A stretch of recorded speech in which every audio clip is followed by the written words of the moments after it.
Monday Night Chat with Wong Chen. Brought to you by the Member of Parliament for Subang.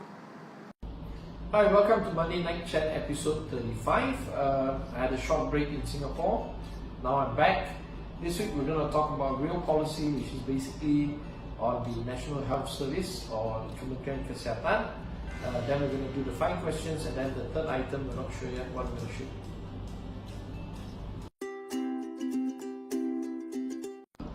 Hi, for Policy Monday this week, we're going to talk about the National Health Service, or broadly, which direction we're going to pursue, what's the budget, and so on and so forth.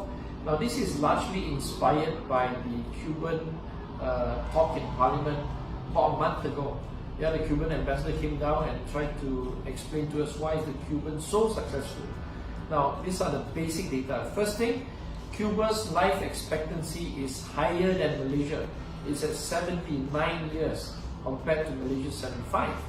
But the Cuban government spends about 1/10 of the budget of the Malaysian government in terms of health services per capita, right? Now, of course, people say that Cuba is a country under sanction by the US. Therefore, they had no opportunity to buy MRI machine, nor do they have the money to do so. But what it really tells us is that you can have a shoestring budget and still produce better health results than Malaysia. So, when it comes to issue regarding health in Malaysia, I'm trying to learn from a Cuban experience and see how we can adopt some of their policies, especially on primary care, and then see whether we can result in massive savings for Malaysian government, and at the same time, the holy grail or what is savings from Malaysian government, and yet produce longer life expectancy and better health results overall. Now, what is the snapshot of the Malaysian Health Service? At the moment, the Kementerian Kesihatan has a budget for 2019 of 29 billion. That's a lot of money. 29 billion. So, Malaysia, very simple. If we calculate 30 million population, it's slightly more than that. But using a simple calculation like that, we're going to spend 1,000 ringgit per person, per capita per year. So, is that 1,000 ringgit effectively spent? Good question. What can we do? In the Cubans' case, they look at primary care. Primary care means visiting doctors that are stationed there, polyclinics. The doctors that take your blood pressure, see what kind of diet you're doing, give you primary advisory work. And then secondary care is basically the creation of hospital, specialists, oncologists, all the special, expensive medication. So in Cuba, they spend 80% on primary care, 20% on secondary care. Because, as I said earlier, they got sanctions and they don't have access to best medicine and best machines. In Malaysia, I asked the Deputy Minister of Health, and he told me that we spend roughly 70% on secondary care and 30% on primary care. We know primary care is much cheaper because they don't have machines and complicated stuff, and we know that secondary care is way more expensive.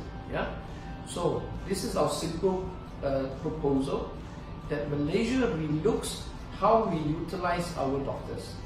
We have roughly, under Kementerian Kesihatan, 268,000 workers. That includes doctors, nurses, administrations. 268,000. Can we redeploy this to 50% primary care and 50% secondary care? Good question. Will this work? I think it might do the job. At least we have a 5-year policy of slowly starting from 30% primary care, slowly inch up by 20% in 5 years.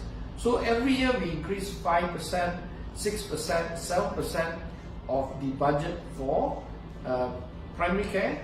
At the same time, the overall budget of 29 billion will fall because primary care is much easier and much cheaper to implement. Whether this will work or not depends on a few factors. But if we look at the Cuban model, let's do the computation. If you look at the Cuban model, Cuba basically uses one doctor to look after about 800 population, 800 people.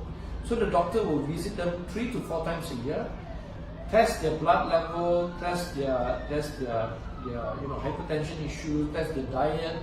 These are preventive things. That's why the primary care issue is about prevention, right?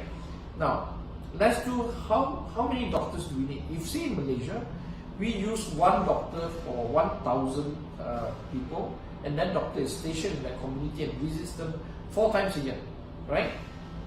How much will it cost us? Roughly, if a GP starting pay, and these are like GP word, these are not super expensive specialists, 30,000, we need 30,000 GP because we've got 30 million population, right? So that's a simple math. 30,000, say we pay them 6,000 a month, multiplied by 12 months, that's 72,000. 72,000 multiplied by 30,000 doctors is roughly 2.16 billion additional cost, yeah, or even existing cost. If we add it on, that entire program can cost us roughly 2 billion extra to the budget. But at the same time, these are preventive, and we can prevent a lot more, diseases from taking a more terminal stage. Then your secondary treatment actually drops, and that drop is somewhere between 5 to 10 billion. So overall, if we implement this over 5 years, we could see the health budget drop from 29 billion a year to close to 20 billion in 5 years period, slowly, gradual, and yet at the same time see results, better living standards, better lifespan, better health, health issues. I think the Cuban model basically merits a full investigation, and on that front, my office will start writing a paper and we'll try to crunch the data as best as possible. But for this Monday night chat issue, for this Policy Monday, that's what we're going to talk about and see that, hopefully get some reaction from you all. That's it for Policy Monday this week.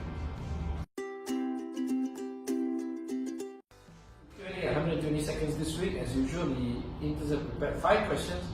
Let's start now. The first one on the issue of matriculation and the quota system. Apparently there's 90% reserved for Bhumiputra. Is this system fair or not? Very simple answer. Disclose. Full disclosure of who is getting what, and then have a normalized, not heated dispute on this matter, but normalized, relaxed look at the overall demographic data. For instance, the Indian community represents 8% of Malaysia. Should they get 8% of quota?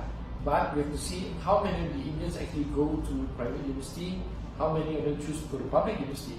Same with the Chinese, same with the Iban, Kadazan. I think a more detailed and nuanced measure of all this is important, but it all starts with the commitment to transparency.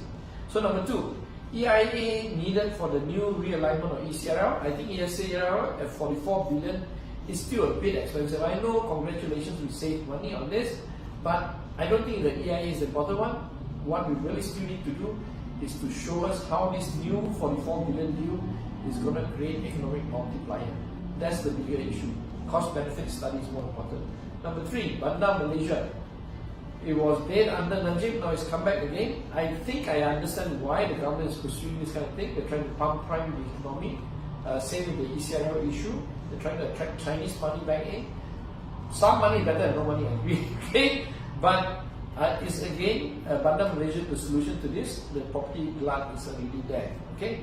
Number 4, internal audit mechanism for employees to prevent exploitation of the workers. Now, if employees are exploiting workers, this internal audit is not going to work, they just don't report.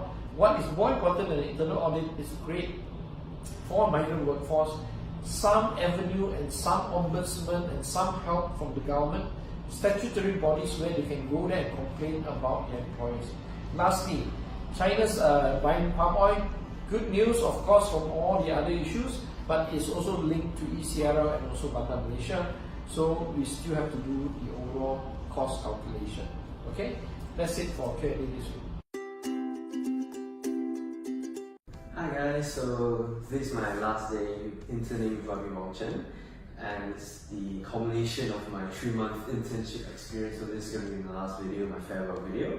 So I just want to say that this has been a very, very enlightening internship for me, and over these past 3 months it's been one hell of a roller coaster. You're really following YB to Parliament and meeting the important people. You kind of forget who you are. But you truly get to learn a lot. The exposure is just unparalleled. You get to participate in, you get to go with Wong Chen to events. You get to help in the service activities that our service center runs. You get to interact with the community, and I think that it's really unique.